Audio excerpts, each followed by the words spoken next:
Phone ring ಕೇಳಿಸ್ತಾ ಇದ್ದಂತೆ ಅವನ ಎದೆ ಬಡಿತ ಸಹ ಜಾಸ್ತಿ ಆಗ್ತಾ ಹೋಯ್ತು. ಪಟೇಲ್ ಅವರ? ಹೌದು, ನಾನೇ ಮಾತಾಡ್ತಾ ಇದ್ದೀನಿ. ನಮಸ್ಕಾರ ಪಟೇಲ್ ಅವರೇ, ಹೇಗಿದ್ದೀರಾ?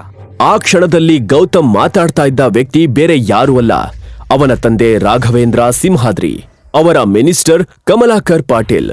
ರಾಘವೇಂದ್ರ ಸಿಂಹಾದ್ರಿ ಅವರು ರಾಯದುರ್ಗದ ರಾಜಮನೆತನದವರು. ಗೌತಮ್ ರಾಘವೇಂದ್ರ ಸಿಂಹಾದ್ರಿ ಅವರ ಕಿರಿಮಗ. ಅವನು ರಾಯದುರ್ಗದ ರಾಜಕುಮಾರ.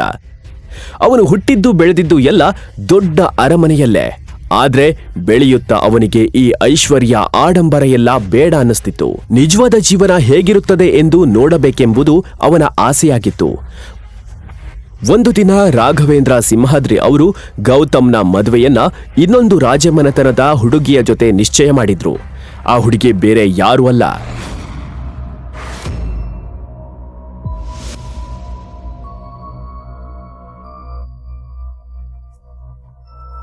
ಗೌತಮ್ನ ಬಾಲ್ಯ ಸ್ನೇಹಿತ ದೀಪಕ್ ಧರ್ಮರಾಜ್ ಅರಸ್. ಗೌತಮ್ ಅವಳನ್ನ ಪ್ರೀತಿಸ್ತಿರ್ಲಿಲ್ಲ.